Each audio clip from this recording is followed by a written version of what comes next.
Spring had come quietly to Boston, with damp sidewalks, the smell of wet earth under the brownstone stoops, and the hesitant green of early leaves pushing themselves through the rich loam of community garden beds.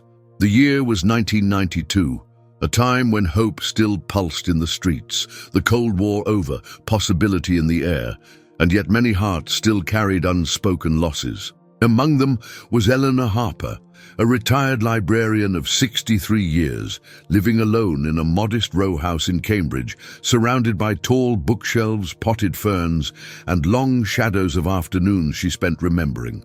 Her house was steeped in quiet memory. Spanish leather-bound volumes translated into English, black and white photographs of family gatherings long ago, the scent of chamomile tea mingling with old paper. In a drawer beneath her writing desk, under unopened letters, faded concert tickets, and pressed clippings of poems, lay a leather-bound diary. Between its yellowed pages, almost invisible if you didn't know where to look, was a small bouquet of dried daffodils, fragile, translucent, yet alive in the way only memory can make things alive. She had received those daffodils in spring of 1959 from James, her James. He was a young enlisted man, drafted into the U.S. Army during peacetime service, stationed overseas for part of his duty. She was 19, he was 22.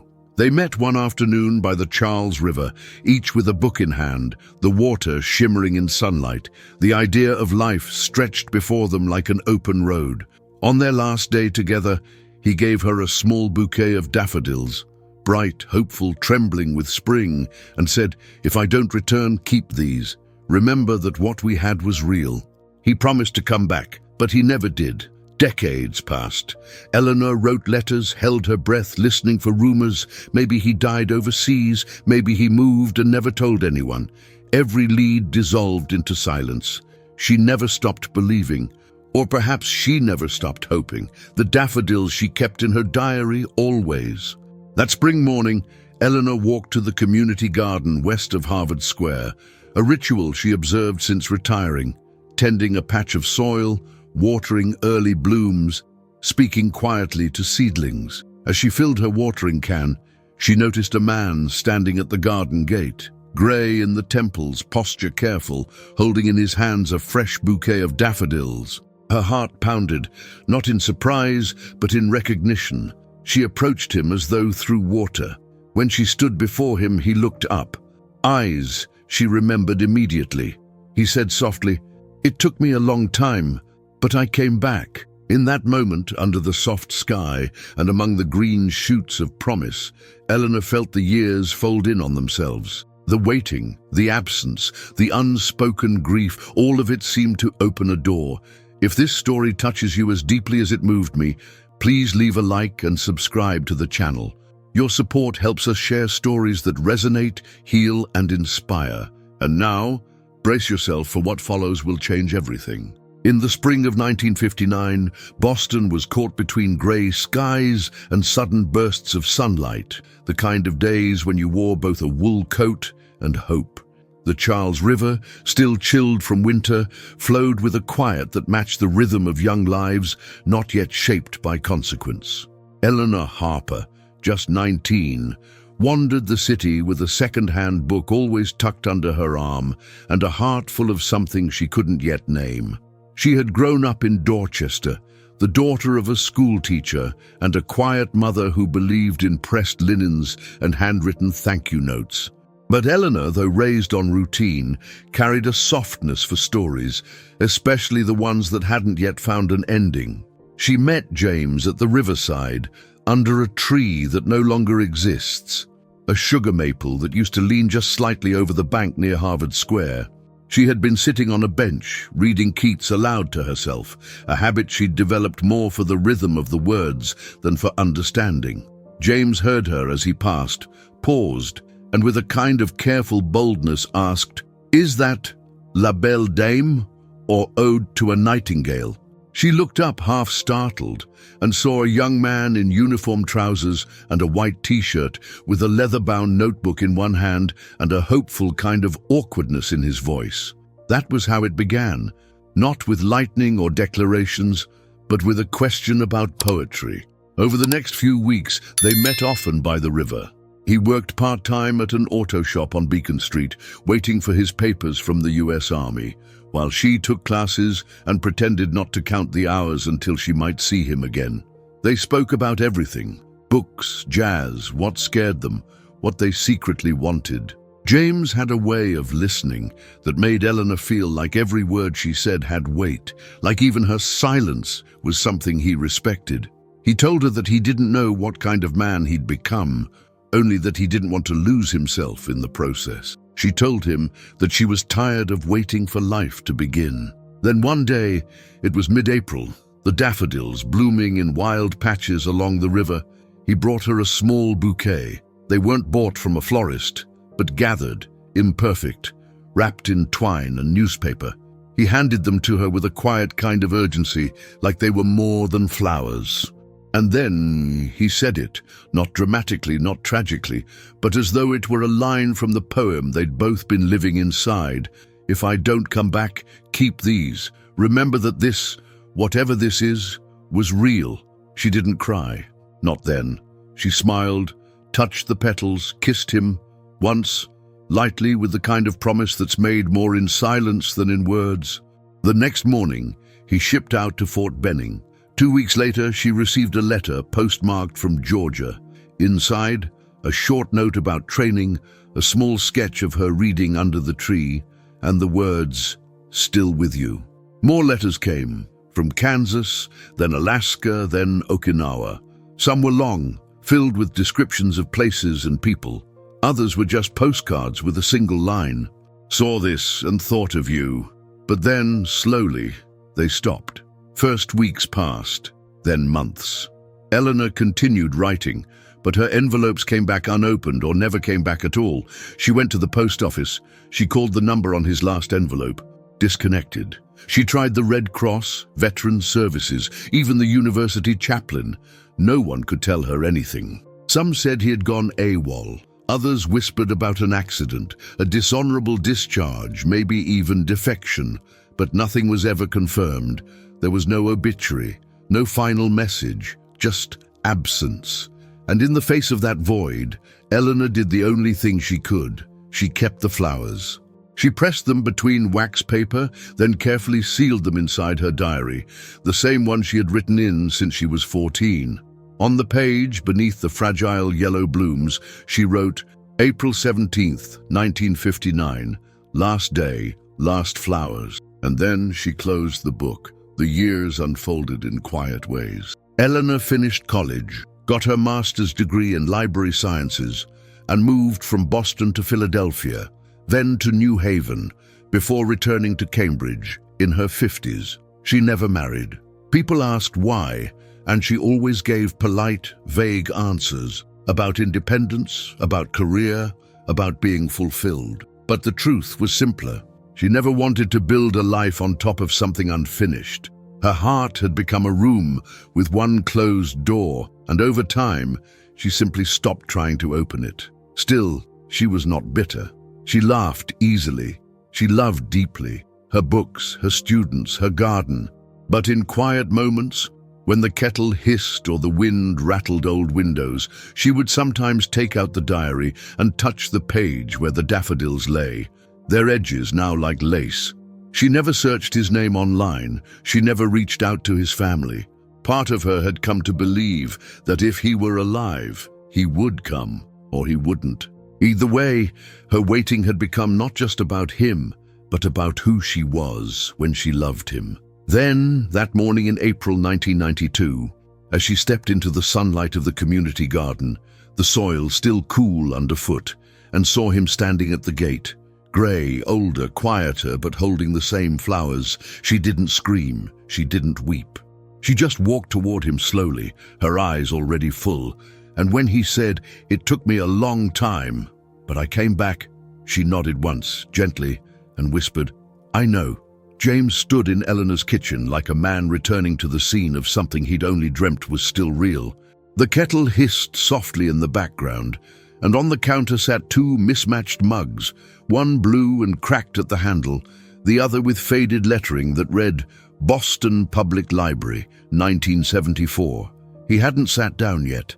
Instead, he stood by the window, staring out at the small garden in her backyard, where rosemary and thyme had just begun to green. Eleanor said nothing for several minutes.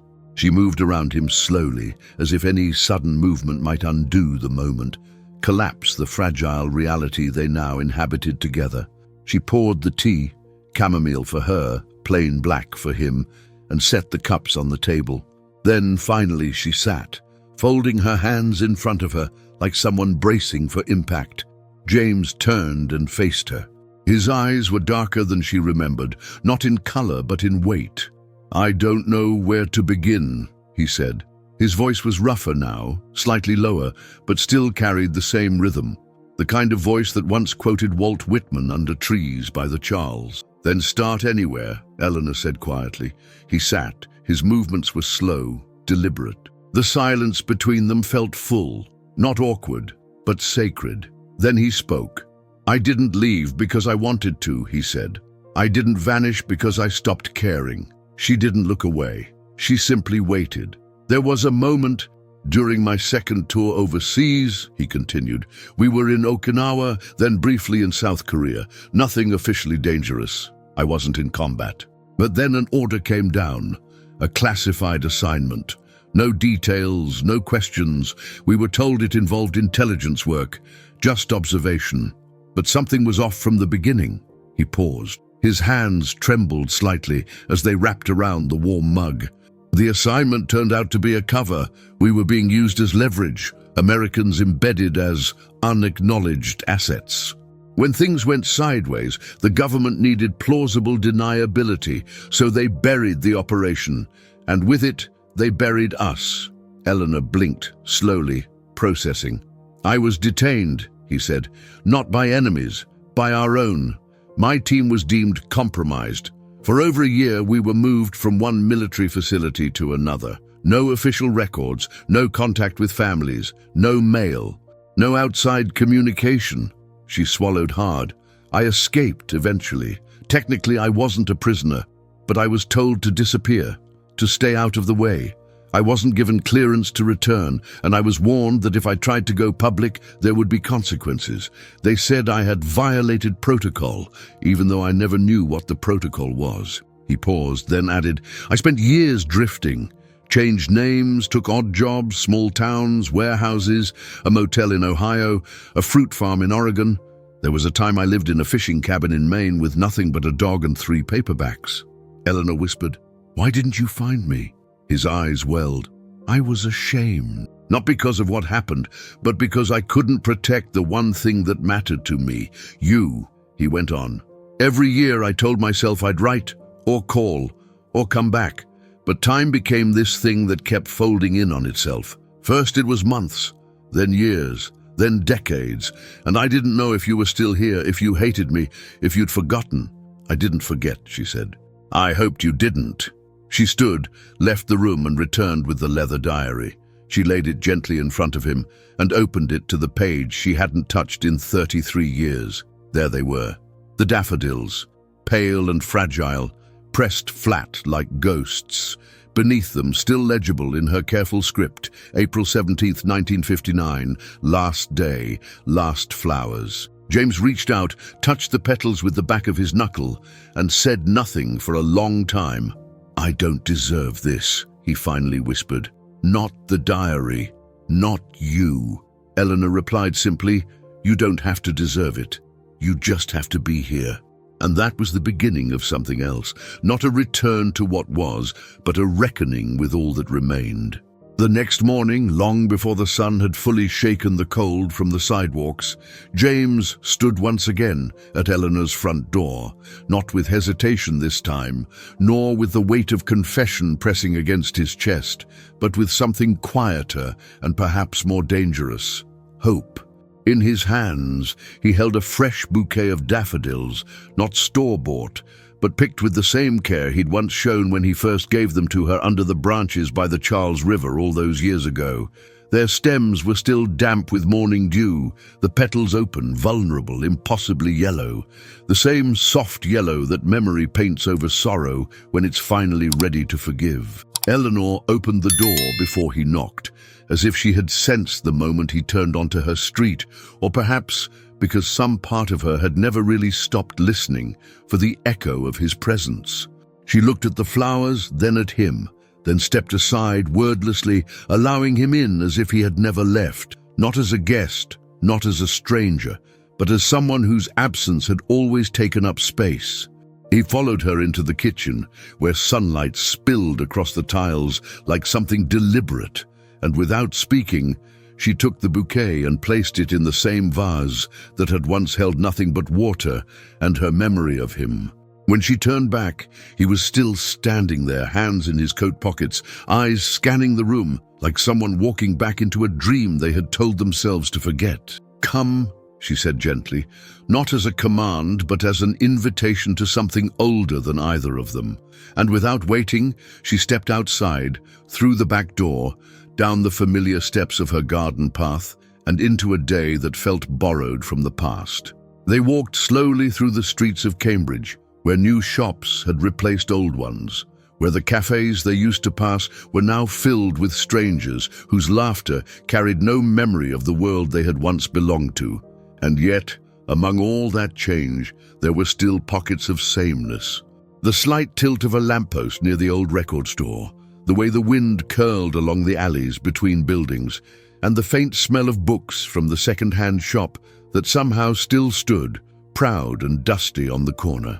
At the riverbank they paused, not because they had reached their destination, but because their feet simply stopped, as if guided by something that remembered better than their minds did. The tree was gone, of course. The sugar maple that had leaned over the water had long been cut down, but the bench remained, albeit repainted, its slats worn smooth from seasons of strangers sitting where once they had sat together. Eleanor sat first, her hands resting on her lap like folded wings, and James sat beside her, not touching, not speaking, only breathing in rhythm with the water and the wind. Then, after a silence that felt more like prayer than pause, she reached into her canvas bag and pulled out the diary, the one with the leather cover and the slightly frayed spine, the one that had held pieces of her heart in ink and pressed petals for more than 30 years. She handed it to him without introduction, without commentary, as if to say, "You were there for the first part. You deserve to see what you left behind." James opened it carefully, the way one opens something sacred, with reverence and a trembling sort of awe. He flipped through the early pages, entries about college lectures, poems copied in neat lines, fragments of letters unsent, and then arrived at that page. The one with the dried daffodils, their color faded to a whisper, their edges curled like paper left too long in the sun. Beneath them, still legible, was her note, "Last day, last flowers." He stared at them for a long time, then turned the page and found more. Lines written late at night, dates circled in red ink, passages that spoke of hope, of fear, of confusion, of the quiet ache of absence that becomes its own language when spoken often enough to oneself. He closed the book slowly, his hands shaking now, and looked at her with eyes that were no longer hiding. "I didn't know that you held on like this," he said finally. "I didn't know how to let go," she replied. Then he reached into his coat pocket, a different one now, and pulled out something smaller, a weathered notebook, bound with string and age, the pages soft from being touched too many times. "I kept this," he said, handing it to her. "It's not much, just fragments, thoughts, sketches, you." Eleanor opened the notebook, and inside were pages filled with his handwriting, sometimes slanted from writing on uneven surfaces, sometimes faint from old ink. There were sentences that broke off mid-thought, descriptions of dreams where she appeared, always reading, always looking at him, little drawings of benches, trees, flowers, her hands, and every few pages, her name, sometimes alone, sometimes followed by dates, sometimes circled like a word he was afraid would disappear if he didn't write it down again and again. She read in silence, tears tracing no path down her cheeks but resting there unspilled, heavy with the weight of knowing that all those years she thought of herself as forgotten. She was being remembered in secret, held in a silence more faithful than words. Later, back at her kitchen table, the fresh daffodils now open wide in the glass vase, she opened her diary again, not to the old page but to the last one, the one still blank after all these years, and without a word, she picked one of the new flowers from the bouquet, pressed it gently onto the page, and wrote beneath it in the same hand, "Time doesn't return what was, but it can offer something new from what remains." And for the first time in decades, the book felt complete. They did not try to reclaim what had been lost, for they both understood without saying it aloud that time does not return things as they were, but rather lays them down in unfamiliar shapes, softened by memory, bent by circumstance, yet no less real for the way they've changed. And so, they didn't speak of starting over or of making up for the years between. Instead, they began to build something new, not atop the ruins of the past, but beside them, in the quiet space where hope had once waited and now gently stirred. Eleanor found herself smiling more often, but not in the way of youth, not with the wide, breathless joy of beginning, but with the steady warmth of something slow-burning, something earned. Mornings began with the soft clatter of mugs and the scent of coffee steeping in the kitchen, and James would sometimes read aloud from the newspaper, his voice still hesitant when he came across unfamiliar headlines, as though trying to catch up with a world that had moved on without him. They did crossword puzzles together, argued playfully over synonyms, and took walks through the neighborhood, where the trees were just beginning to blush with spring. In the small community garden near her house, the same one where he first reappeared, standing with a bouquet of daffodils in his weathered hands, they began tending a plot together. It was modest, just a few feet of soil edged by bricks, but it became a place of ritual. They planted herbs, rosemary for remembrance, thyme for courage, lavender for calm, and of course, daffodils. At first, Eleanor was unsure if they would grow well in the limited sun, but James insisted they'd adapt, that even flowers needed a reason to try again. Neighbors came to know them not as the mystery reunion they once were, but as the pair who worked quietly in the soil, who brought baked goods to garden meetings, who sometimes sat in folding chairs, reading poetry to each other under the oak tree. Children called them the Daffodil Couple, and to Eleanor's surprise, the name didn't sting. It settled around her like a soft scarf, something warm and familiar, not painful, not pitied. It was on one of those slow spring afternoons, the sun casting long golden beams through the window of her small study, that Eleanor turned to James and said, almost offhandedly, "I think we should write it down. Our story, I mean." James looked at her, expression unreadable at first, then nodded slowly, as though something within him had been waiting for that invitation.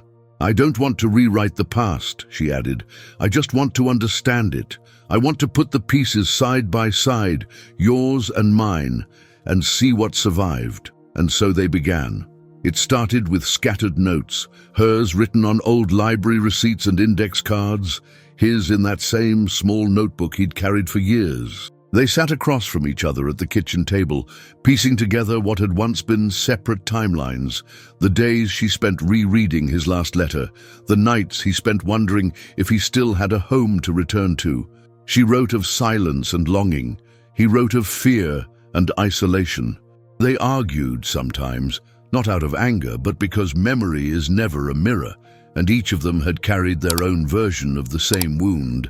But with every paragraph, every revision, a new kind of intimacy bloomed, one that wasn't about shared youth or lost passion, but about the courage to be seen exactly as one is after everything. The book they wrote together was not dramatic or grand. It didn't attempt to explain geopolitics or assign blame. It was simply a record of two lives, one paused, one hidden, and the improbable return that brought them back into orbit. They titled it, "The Flowers That Waited." Eleanor typed the manuscript on her old royal typewriter, the same one she had used for overdue notices in the 1970s, its keys worn but still faithful. James copied passages by hand, his script careful, as though each word was something to be planted, not merely written.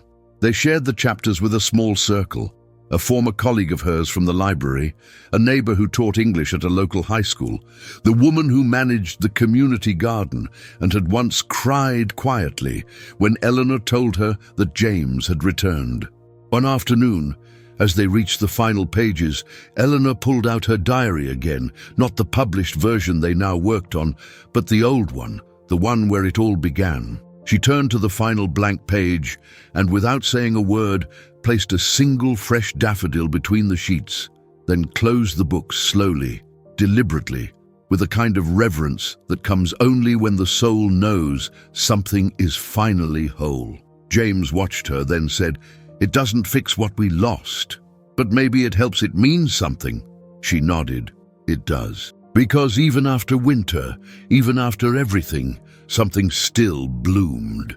6 months after the first daffodils were placed in a fresh vase and the diary was opened again, not with grief, but with grace, Eleanor and James stood hand in hand at the edge of a small city park in Cambridge, beneath a tree just beginning to leaf, surrounded by neighbors, friends, and the quiet hum of early spring.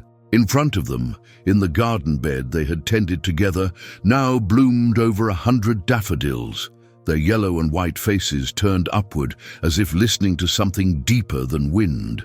It wasn't a grand dedication. There were no news cameras or podiums, just a bronze plaque, newly installed, fixed to a stone between the blooms and engraved with a single sentence. Here, 2 lives bloomed, separated by war, reunited by love that never died. The city had offered to name the garden after them, but they had gently declined. This wasn't about recognition. It was about presence, about roots, about the quiet fact that sometimes, even after the deepest winters, something can rise again from the ground that once froze. Their book, The Flowers That Waited, had been quietly published with the help of a small press that specialized in personal histories. It didn't make bestseller lists, it didn't go viral, but it did something more meaningful. It found its way into the hands of people who needed it, veterans, widows, students, daughters, forgotten sons. People who knew what it meant to wait, to hope, to lose, and to start again. Eleanor kept a copy on the shelf where the diary had once rested. She never put the diary away, but she no longer opened it. Not out of fear or pain, but because it no longer asked anything of her. It had spoken. It had bloomed. James, who once thought he had no future beyond silence and shadow, began to volunteer at the local library, helping young men find words for things they didn't yet know how to say. He never spoke publicly about what happened to him, but in quiet conversations over coffee or while shelving returned books, he told fragments, enough to make someone else feel less alone. One quiet afternoon, much like the one when he had first returned, Eleanor sat on the same garden bench, the sound of birds weaving through the air, a paperback in her lap. She turned to James and said, almost as if remembering rather than declaring, "I waited for the end, but what I got was a beginning." And in that moment, neither of them needed to say another word, because the flowers were already speaking. We share new stories every day, true stories that move, that heal, that remind us how human we still are.